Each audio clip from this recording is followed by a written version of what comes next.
السلام علیکم ورحمۃ اللہ وبرکاتہ۔ الحمد للہ نحمده ونستعینه ونستغفره ونؤمن به ونتوکل علیہ ونعوذ باللہ من شرور انفسنا ومن سیئات اعمالنا من یهده اللہ فلا مضل له ومن يضلله فلا هادي له ونشهد أن لا إله إلا الله وحده لا شريك له ونشهد أن سيدنا وحبيبنا ومولانا محمدًا عبده ورسوله صلى الله تعالى على خير خلقه محمد وآله وأصحابه أجمعين أما بعد فأعوذ بالله من الشيطان الرجيم بسم الله الرحمن الرحيم لا تحرك به لسانك لتعجل به إن علينا جمعه وقرآنه فإذا قرأناه فاتبع قرآنه ثم إن علينا بيانه صدق اللہ مولانا العظیم۔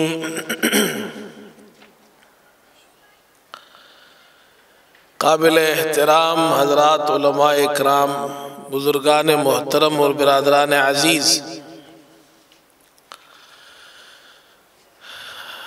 آج کا یہ اجتماع، یہ مبارک اجتماع ہمارے 3 بھانجوں کی حفظ قرآن کی تکمیل کے موقع پر منعقد کیا گیا ہے۔ مولانا عبداللہ صاحب کے ماشاءاللہ 2 بیٹوں سعد، حافظ سعد اور حافظ فہد نے، اور مولانا طیب کے ایک بیٹے حافظ سعود نے قرآن مجید کا حفظ مکمل کیا ہے۔ یہ ہمارے پورے خاندان کے لیے بڑی سعادت کی بات ہے۔ اس حوالے سے ان حضرات کی یہ خواہش تھی کہ اس تقریب کا انعقاد ہو، اور مجھے یہ حکم دیا گیا تھا اور پابند کیا گیا تھا کہ میں اس موقع پر یہاں حاضر ہوں اور اس حوالے سے چند باتیں آپ حضرات کے سامنے پیش کر سکوں۔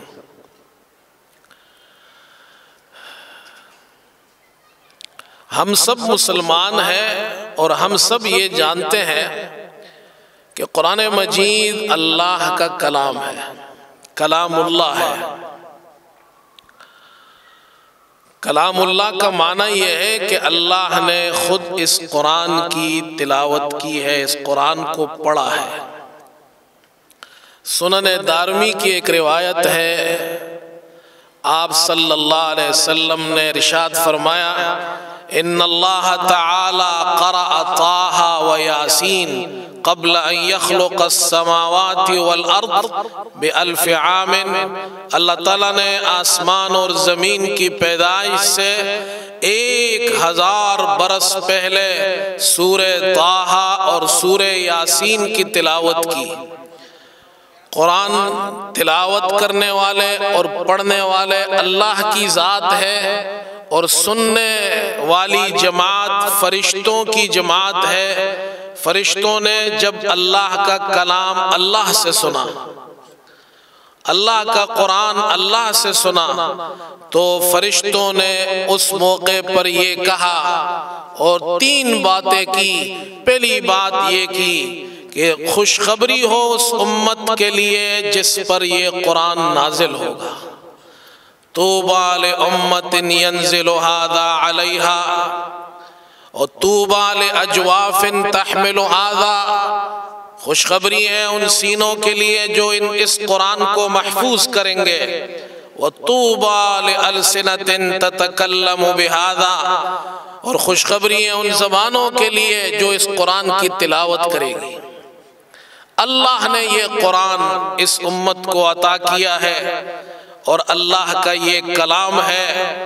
رسول کریم صلی اللہ علیہ وسلم پر اللہ نے قرآن نازل فرمایا، اور انسانوں میں سب سے پہلے انسان جنہوں نے اپنے سینے میں قرآن کو محفوظ کیا وہ رسول کریم صلی اللہ علیہ وسلم کی ذات گرامی ہے۔ آپ صلی اللہ علیہ وسلم انسانوں میں پہلے حافظ قرآن ہیں، اور آپ نے حفظ قرآن کے لیے مشقت بھی کی۔ جس طرح آج ہمارے بچے جو حفظ قرآن حفظ کرتے ہیں، بچہ سبق یاد کرتا ہے، بار بار دہراتا ہے، پھر پڑھتا ہے، مشقت اٹھاتا ہے۔ یہ مشقت رسول کریم صلی اللہ علیہ وسلم نے بھی اٹھائی ہے، اور اللہ نے ان کی اس مشقت کا ذکر قرآن میں کیا ہے۔ فرمایا لا تحرک به لسانک لتعجل به ان علینا جمعہ وقرآنہ۔ حضرت جبریل علیہ السلام قرآن کریم وحی کی صورت میں لے کر آتے تھے، آپ صلی اللہ علیہ وسلم پر وحی کا نزول ہوتا تھا، حضرت جبریل علیہ السلام قرآن پڑھتے تھے، آپ صلی اللہ علیہ وسلم قرآن سنتے تھے، اور جب جبریل علیہ السلام کے پڑھنے کے ساتھ ساتھ آپ بھی پڑھتے تھے، آپ اس وقت ساتھ ساتھ سنتے اور پڑھتے جاتے تھے۔ یہ مشقت آپ اٹھاتے تھے تاکہ قرآن یاد کرنے میں کوئی حرف چھوٹ نہ جائے، کوئی لفظ رہ نہ جائے۔ آپ نے مشقت اٹھائی، اللہ نے آپ کے لیے آسانی پیدا فرمائی، قرآن مجید کی یہ آیت نازل فرمائی، اے ہمارے پیغمبر لا تحرک به لسانک لتعجل به، اے ہمارے پیغمبر اس قرآن کو جلدی یاد کرنے کے لیے آپ اپنی زبان کو حرکت مت دیجئے۔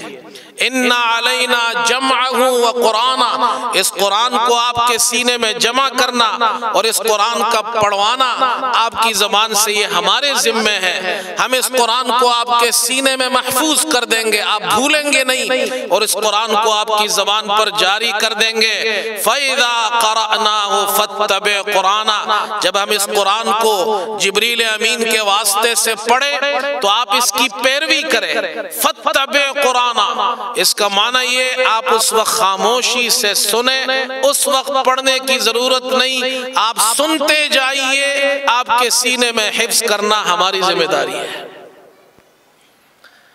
اس لیے میں جب حفاظ اکرام سے ملتا ہوں اور حفظ کے طلبہ سے میری بات ہوتی ہے تو میں پہلی بات ان کو یہ ضرور کہتا ہوں، اور آج بھی میں آپ سے یہ بات کہہ رہا ہوں کہ یہ جو بچے مدرسے میں سبق یاد کرتے ہوئے قرآن مجید کو دہراتے ہیں، بار بار پڑھتے ہیں، مشقت اٹھاتے ہیں، یہ مشقت اٹھانا بھی اللہ کے رسول صلی اللہ علیہ وسلم کی سنت ہے۔ یہ قرآن یاد کرنا بھی اللہ کے رسول صلی اللہ علیہ وسلم کی سنت مبارکہ ہے۔ اور اللہ تعالیٰ نے ایک دوسری جگہ ارشاد فرمایا، یہ تیسری بات بھی میں کہہ رہا ہوں حفاظ سے، جو بچے قرآن مجید حفظ کر رہے ہیں وہ یہ بات یاد رکھے۔ ہمارے پاس بچے آتے ہیں حفظ کے تو کہتے ہیں کہ کوئی امام صاحب کوئی دعا بتائیے کہ ایسی دعا ہو کہ ہمارے لیے حفظ کرنا آسان ہو جائے۔ اور میری عادت یہ ہے کہ میں کوشش کرتا ہوں کہ قرآن کریم سے کوئی بات ڈھونڈی جائے پہلے، ویسے بھی احناف کا طریقہ یہی ہے، امام ابو حنیفہ رحمۃ اللہ علیہ بھی جب کسی مسئلے کا استنباط فرماتے تھے، اجتہاد کرتے تھے، تو سب سے پہلے دلیل قرآن سے ڈھونڈتے تھے، پھر حدیث سے، پھر آثار صحابہ سے۔ تو میں ان طلبہ سے یہ بات کہتا ہوں اور آپ سے بھی کہہ رہا ہوں، اللہ تعالیٰ سورہ طٰہٰ میں فرماتے ہیں، فرمایا وَلَا تَعْجَلْ بِالْقُرْآنِ مِن قَبْلِ أَن يُقْضَىٰ إِلَيْكَ وَحْيُهُ۔ اپنے حبیب صلی اللہ علیہ وسلم سے اللہ فرما رہے، اے ہمارے پیغمبر، جب تک کہ جب قرآن آپ پر نازل ہو رہا ہو اور وہی مکمل طور پر نازل نہ ہو جائے، اس سے پہلے قرآن کو پڑھنے میں جلدی مت کیجیے، آپ سنتے جائیے۔ اور اگلی بات فرمائی وَقُلْ رَبِّ زِدْنِي عِلْمًا، اللہ اپنے حبیب صلی اللہ علیہ وسلم سے فرما رہے ہیں، اس موقع پر فرما رہے ہیں جب وہ قرآن یاد کرنے کی کوشش کر رہے ہیں، اللہ پاک ان کو یہ دعا سکھا رہے ہیں وَقُلْ رَبِّ زِدْنِي عِلْمًا، اے ہمارے پیغمبر آپ جبریل امین سے قرآن سنتے جائیے اور ساتھ ساتھ یہ دعا بھی آپ اپنا معمول بنا لیں، رَبِّ زِدْنِي عِلْمًا، اے میرے رب میرے علم کو زیادہ کر دے۔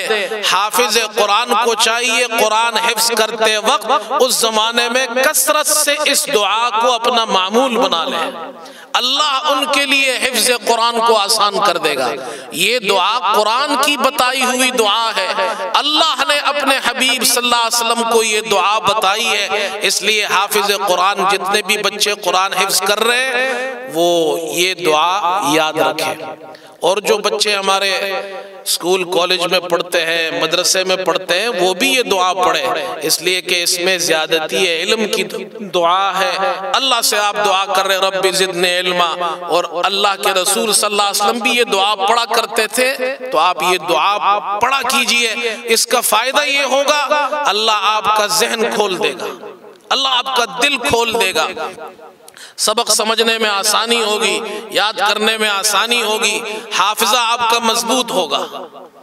تو قرآن مجید کا حفظ کرنا رسول کریم صلی اللہ علیہ وسلم کی سنت مبارکہ ہے، اس حفظ کے لیے مشقت اور کوشش کرنا حضور صلی اللہ علیہ وسلم کی سنت مبارکہ ہے، اور اس کے لیے اللہ سے رب زدنی علما دعا کرنا یہ اللہ کی بتائی ہوئی دعا اور رسول کریم صلی اللہ علیہ وسلم کی سنت مبارکہ ہے۔ تو یہ تین باتیں تو حفظ قرآن کے حوالے سے میں نے کی۔ کتنی بڑی سعادت ہے کہ ہمارے بچوں کے سینے میں قرآن محفوظ ہو، اس سے بڑی اور کیا سعادت ہوگی۔ اس حوالے سے قرآن مجید کے حفظ کا فائدہ کیا ہے؟ قرآن مجید کے حفظ کا بہت بڑا فائدہ ہے۔ ہمارے یہاں لوگ یہ کہتے ہیں کہ امام صاحب، مولوی صاحب آپ آخرت کے فائدوں کی باتیں کرتے ہیں، کہ دنیا کا بھی کوئی فائدہ بتائے۔ تو میں ان سے کہتا ہوں کہ آخرت کا فائدہ کیا تم کم سمجھتے ہو؟ تمہارے نزدیک آخرت کی کوئی حیثیت نہیں، اصل زندگی تو ہے ہی آخرت کی۔ ہم اتنے مادہ پرست ہو گئے ہیں کہ ہم صرف دنیاوی فائدہ ہر چیز میں ڈھونڈتے ہیں۔ دنیا کی زندگی کتنی ہے؟ 50-60 سال ہوگی، اصل فائدہ تو آخرت کا ہے۔ لیکن یاد رکھیے اللہ نے حفظ قرآن کا فائدہ دنیا کے اندر بھی رکھا ہے۔ آپ کسی بھی حافظ قرآن کو دیکھ لیں، جو بچہ قرآن مجید حفظ کر لیتا ہے اس کو سب سے بڑا فائدہ یہ ہوتا ہے کہ وہ قرآن مجید حفظ کرنے کے بعد جو تعلیم حاصل کرتا ہے وہ اس میں آگے ہوتا ہے، اللہ اس کا حافظہ اچھا کر دیتا ہے۔ وہ اسکول کالج میں جائے گا تو دوسرے بچوں سے ممتاز ہوگا۔ یہ قرآن مجید کی برکات ہے جو دنیا میں اللہ تعالیٰ اس بچے کو عطا فرماتے ہیں۔ تو حفظ قرآن کا اگر ایک یہ فائدہ بھی اگر ہمارے بچوں کو مل جائے کہ ان کا ذہن اچھا ہو، اسکول میں اچھے نمبر سے پاس ہو، کالج میں اچھے نمبر سے اور یونیورسٹی میں اعلیٰ تعلیم حاصل کرے، تو یہ کم فائدہ ہے، دوسرے بچوں سے آگے نکلیں گے۔ قرآن مجید کا حفظ کرنا کوئی فرض نہیں ہے، لیکن قرآن مجید جو بچے حفظ کر لیتے ہیں وہ بڑے سعادت مند ہوتے ہیں، اور اس کا جو فائدہ ہوگا وہ اصل فائدہ تو مرنے کے بعد ملے گا، وہ زندگی جو نہ ختم ہونے والی زندگی ہے۔ پہلا فائدہ قرآن مجید کہ حافظوں کو ہوگا۔ رسول کریم صلی اللہ علیہ وسلم نے فرمایا قیامت کے دن اللہ تعالی حافظ قرآن سے فرمائیں گے یقال لصاحب القرآن اقرأ وارتق ورتل کما كنت ترتل في الدنيا فإن منزلتك عند آخر آیت تقرأها۔ قرآن پڑھتے جاؤ، قرآن کی تلاوت کرتے جاؤ، ٹھہر ٹھہر کر پڑھو، جس طرح تم دنیا میں ٹھہر ٹھہر کر پڑھتے تھے، جہاں تمہاری آخری آیت ہوگی وہی تمہاری جنت ہوگی۔ حافظ قرآن کو اللہ ایسی اونچی شان والی جنت عطا فرمائیں گے، یہ اس کے لیے اعزاز ہوگا۔ اللہ تعالیٰ نے اس کا اعزاز یہ رکھا ہے، قرآن تم شروع کرو، جہاں تم ختم کرو گے وہاں میری جنت شروع ہو جائے گی تمہارے لیے۔ دوسرا فائدہ، حافظ قرآن کے والدین کو فائدہ ہوگا۔ آپ صلی اللہ علیہ وسلم نے فرمایا کہ البس والدہ تاجا یوم القیامہ، حافظ قرآن کے والد کو تاج پہنایا جائے گا قیامت کے دن۔ ضوءہ احسن من ضوء الشمس فی بیوت الدنیا لو کانت فیکم فما ظنکم بالذی عمل بہذا۔ آپ صلی اللہ علیہ وسلم نے فرمایا قیامت کے دن اس کے والد کی تاج پوشی ہوگی اور اتنا روشن چمکدار تاج ہوگا۔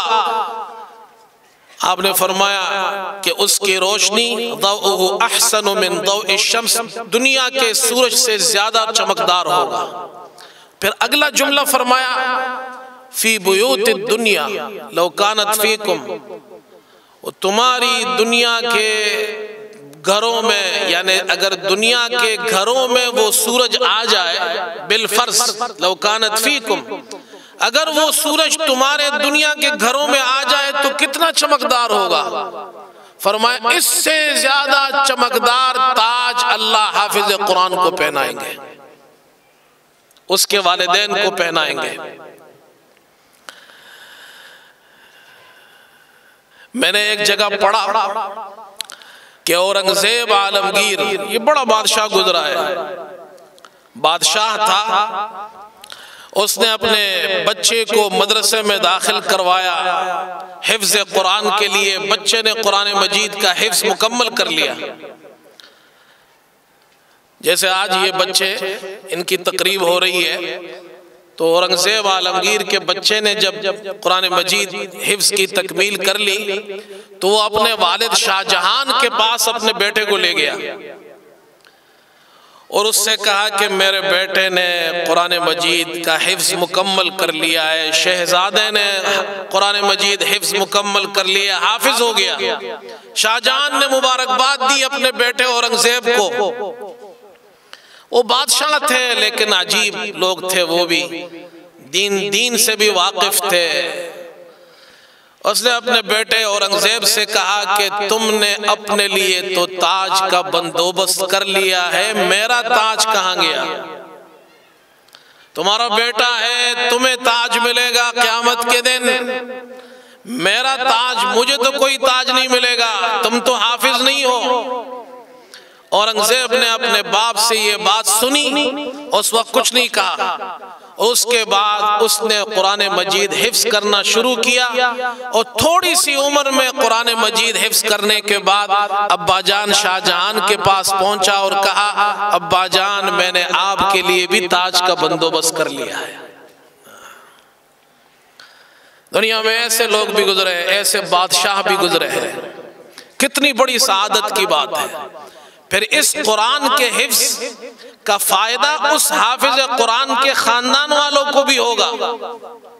آپ صلی اللہ علیہ وسلم نے ارشاد فرمایا ایک حدیث میں من قرأ القرآن، جس نے قرآن کو پڑھا فاستظہرہ پھر اسے حفظ کیا فاحل حلالہ اس کے حلال کو حلال سمجھا وحرم حراما اس کے حرام کو حرام سمجھا شفعہ فی عشرۃ من اہل بیت قیامت کے دن وہ اپنے خاندان کے 10 رشتہ دار 10 خاندان کے افراد کی سفارش کرے گا، ایسے خاندان کے افراد جو گنہگار ہوں گے، فرشتے ان کو جہنم کی طرف لے جا رہے ہوں گے، کلہم قد وجبت لہ النار جہنم میں جانا ان کے لیے واجب ہو گیا ہوگا، ہوں گے مسلمان۔ یہ بات یاد رکھیے، شفاعت صرف اس شخص کی ہو سکتی ہے جو مومن ہو، مشرک اور کافر کی سفارش نہیں ہوتی۔ ہوں گے مسلمان گنہگار ہوں گے، یہ حافظ قرآن ان کی سفارش کرے گا، اللہ اس کی سفارش کی وجہ سے اس کے خاندان کے 10 گنہگاروں کو جہنم سے بچا کر جنت میں داخل کر دیں گے۔ اس حافظ قرآن کو فائدہ، اس کے والدین کو فائدہ، اس کے خاندان کے افراد کو فائدہ۔ یہ معمولی بات نہیں، یہ بڑی بات ہے۔ اللہ اکبر، اللہ ہمیں بھی یہ سعادت نصیب فرمائے، ہمارے بچوں کو بھی یہ سعادت نصیب فرمائے۔ اور اس حوالے سے چونکہ یہاں خواتین بھی آئی ہیں، بچوں کی تربیت کے حوالے سے میں ایک دو باتیں عرض کرنا چاہتا ہوں۔ اسلام نے ہمیں بچوں کی تربیت کا پورا ایک نظام دیا ہے، پورا ایک نظام بچپن سے دیا ہے۔ بچہ پیدا ہو جائے اس کے کان میں اذان دی جاتی ہے، قرآن مجید کے پہلے سپارے میں یہ سبق سمجھایا گیا ہے، صبغت اللہ، صبغت اللہ، اللہ کا رنگ اختیار کرو۔ اللہ کا رنگ کیا ہے؟ اسلام ہے، ایمان ہے۔ یہ صبغت اللہ، رنگ، اللہ کا رنگ کیوں کہا ایمان اور اسلام کو؟ تو علماء کہتے ہیں کہ نصارہ کے یہاں جب بچے پیدا ہوتے تھے اور ہوتے ہیں تو وہ ایک خاص قسم کے رنگ میں اس بچے کو نہلاتے ہیں، زرد قسم کا رنگ ہوتا ہے، اور جب اس بچے کو نہلا دیتے ہیں تو پھر وہ کہتے ہیں اب یہ ہمارے مذہب میں داخل ہو گیا۔ اللہ نے قرآن میں آیت نازل فرمائی، صبغت اللہ، اللہ کے رنگ اسلام کو اختیار کرو، اس لیے کہ دنیا کا رنگ تو ختم ہو جائے گا، اسلام اور ایمان کا رنگ ایسا ہے ایک مرتبہ بچے پر چڑھ گیا تو کبھی ختم نہیں ہوگا، پکا رنگ ہے۔ اپنے بچوں کو یہ رنگ دو، یہ پہلے دن سے تعلیم دی جا رہی ہے۔ وَمَنْ أَحْسَنُ مِنَ اللَّهِ صِبْغًا، اللہ کے رنگ سے کس کا رنگ اچھا ہو سکتا ہے؟ بچہ پیدا ہوتا ہے اذان دی جاتی ہے، یہ اس لیے سمجھایا جا رہا ہے بچے کا ایڈمیشن اسلام میں ہو گیا۔ جب بچہ اسکول میں داخل ہو جاتا ہے تو اب پھر روزانہ ماں باپ اس بچے کو اسکول میں بھیجتے ہیں، اس کا بکسہ بھی تیار کرتے ہیں، اور یہاں تو پاکستان میں ماشاءاللہ بچہ 6 سال کا ہے اور اس کا بکسہ جو ہے وہ اتنا بڑا ہوتا ہے کہ بچہ اٹھا بھی نہیں سکتا ہے۔ ہمارے یہاں بچے پڑھتے ہیں 12 15 سال کے بچے، ان کے بکسوں میں کتابیں نہیں ہوتی، ان کے بکسوں کے اندر کوئی ایک کہانی کی کتاب ہوگی، کوئی ایک پیپر ہوگا، لنچ باکس ہوگا، کھانے پینے کی چیزیں ہوں گی، مزے سے جاتے ہیں آتے ہیں۔ میں کہتا ہوں یہاں کے بچوں کو میں دیکھتا ہوں مجھے تو ترس آتا ہے ان پر۔ چھوٹے ہمارا ایک بھتیجا ہے، یہ سعود کا چھوٹا بھائی، وہ بیچارہ ویسے بھی نحیف ہے، کمزور ہے، تو اس کے یہاں کندھوں پر نشان پڑے ہوئے تھے۔ میں نے کہا یہ کیا ہوا؟ کہ اسکول کے بکسے کے برکات ہے، اسکول کا جو بکسہ ہے وہ اتنا بھاری ہوتا ہے کہ اس کے نشان یہاں پڑ گئے ہیں۔ تو ہم بچوں کے کتنا اہتمام کرتے ہیں۔ تو جب بچہ مسلمان ہے، آپ نے اسلام میں ایڈمیشن دے دیا ہے، اب اس کی تربیت بھی اسلامی ہونی چاہیے، اس کو اچھے اخلاق سکھانے ہیں، اس کو اچھا دین سکھانا ہے۔ اس کو ضروری نہیں آپ نے بچے کو عالم بنائے، مفتی بنائے، حافظ، کم از کم اچھا مسلمان تو بنائے، اس کے اخلاق اچھے ہو، اس کا کردار اچھا ہو، اسے قرآن پڑھنا آتا ہو، قرآن سے دین سے اس کا تعلق ہو۔ اور یاد رکھیے میں یہ بات کہا کرتا ہوں کہ اگر ماں دیندار ہوگی، ماں اچھے اخلاق والی ہوگی، ماں خود نیک ہوگی، ماں تعلیم یافتہ ہوگی، تو وہ اثرات اس کے بچوں میں بھی جائیں گے۔ بچے بھی تعلیم یافتہ ہوں گے، بچے بھی اچھے اخلاق والے ہوں گے، بچے بھی نیک ہوں گے۔ اور اس بارے سے آپ قرآن مجید کا مطالعہ کریں تو ہمیں یہ واقعہ نظر آتا ہے کہ حضرت ابراہیم علیہ السلام کو اللہ نے حکم دیا کہ تم اسماعیل کو اور ان کی اماں ہاجرہ، اپنی بیوی کو ہاجر کو اور اسماعیل کو لے جا کر ایک بے آب ہو گیا وادی میں چھوڑ آؤ، جہاں بعد میں اللہ کا گھر تعمیر ہوا۔ حضرت ابراہیم علیہ السلام ان کو چھوڑ گئے۔ قرآن پاک میں اللہ نے اس کا ذکر کیا، رب انی اسکنت من ذریتی بواد غیر ذی زرع عند بیتک المحرم، اے اللہ میں نے اپنی ذریت کو آپ کے گھر کے قریب ایک بے آب ہو گیا وادی میں یہاں ٹھہرا دیا ہے۔ اب وہ یہاں، اور ابراہیم علیہ السلام واپس چلے گئے۔ یہ واقعہ ہم اور آپ سنتے رہتے ہیں، لیکن اس واقعے میں سمجھنے کی بات خواتین کے لیے خاص طور پر یہ ہے، حضرت اسماعیل علیہ السلام کے ساتھ ان کی ماں کو ٹھہرایا گیا، باپ کو نہیں ٹھہرایا گیا۔ باپ پیغمبر ہے، خلیل اللہ ہے، جلیل القدر پیغمبر ہے۔ علماء لکھتے ہیں اب کہ آدم علیہ السلام کے بعد حضرت ابراہیم علیہ السلام وہ پیغمبر ہے، ان کے بعد جتنے بھی انبیاء آئے ہیں وہ ان کی نسل سے ہیں۔ اتنے بڑے پیغمبر، ان کو نہیں کہا آپ بچے کے ساتھ ٹھہرے، ماں کو کہا گیا ان کو وہاں ٹھہراؤ، اور اس ماں نے پھر بچے کی تربیت کی، اور ایسی تربیت کی کہ پھر والد آئے حضرت ابراہیم علیہ السلام اور چھوٹے اسماعیل کو چھوٹی سی عمر میں ابھی وہ لڑکپن کا زمانہ ہے ان کا، اور حضرت ابراہیم علیہ السلام اس بچے سے یہ کہتے ہیں کہ اے میرے بیٹے، میں نے خواب دیکھا ہے، میں تمہیں ذبح کر رہا ہوں۔ یا بنی انی ارا فی المنام انی اذبحک فانظر ماذا ترى۔ آج کل کا بچہ ہوتا تو اپنے باپ سے کہتا 13-14 سال گزر گئے، آپ نے ہماری خبر نہیں لی، اماں کو بھی یہاں چھوڑ گئے، مجھے بھی یہاں چھوڑ گئے اس بے آب ہو گیا وادی میں، اور بعد میں یہاں کچھ لوگ آئے، کچھ علاقہ بن گیا، اب آپ آتے ہیں اور کہتے ہیں کہ مجھے آپ کو ذبح کرنا ہے۔ لیکن ماں نے بچے کی تربیت کی تھی، تو وہ چھوٹا بچہ اپنے والد سے کہتا ہے یا ابت افعل ما تؤمر۔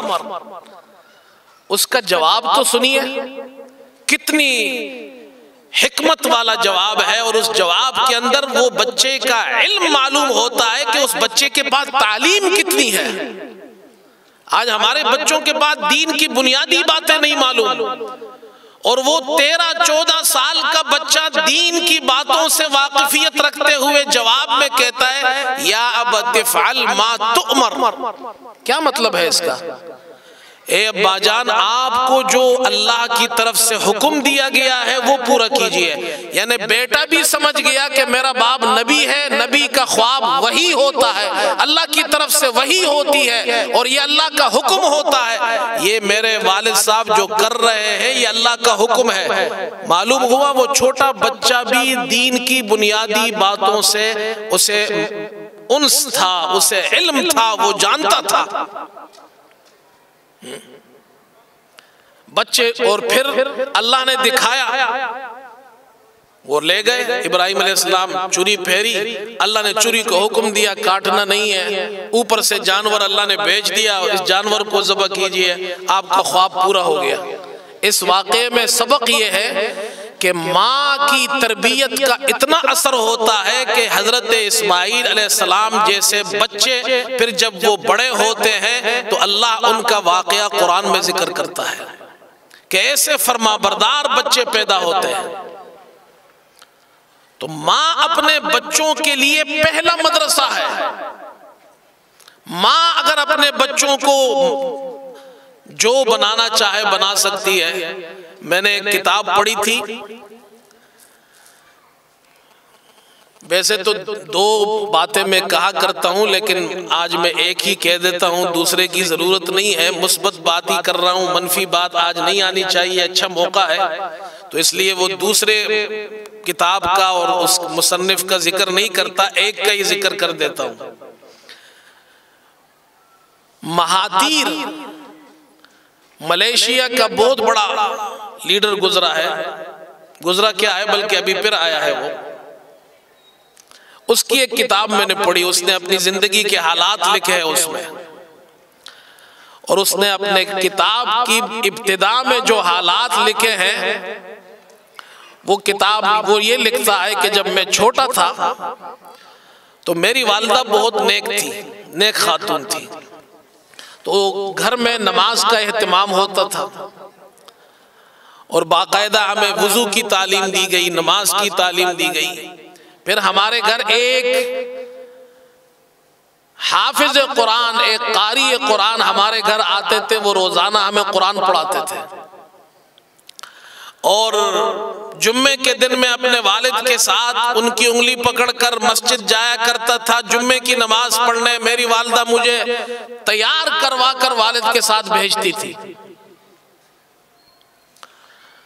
یہ اس نے اپنے بچپن کے حالات ذکر کیے ہیں، اور اس کا فائدہ یہ ہوا کہ وہ حالانکہ وہ ڈاکٹر تھے، وہ سیاسی آدمی نہیں تھا، ڈاکٹر تھا، لیکن بعد میں وہ سیاست میں آئے، اور سیاست میں آنے کے بعد پھر وہ جناب اس ملک کے حکمران بنے، اور پھر ایسی حکومت چلائی کہ ملائیشیا جیسا ملک آج دنیا کے اندر ترقی یافتہ ملک شمار ہوتا ہے۔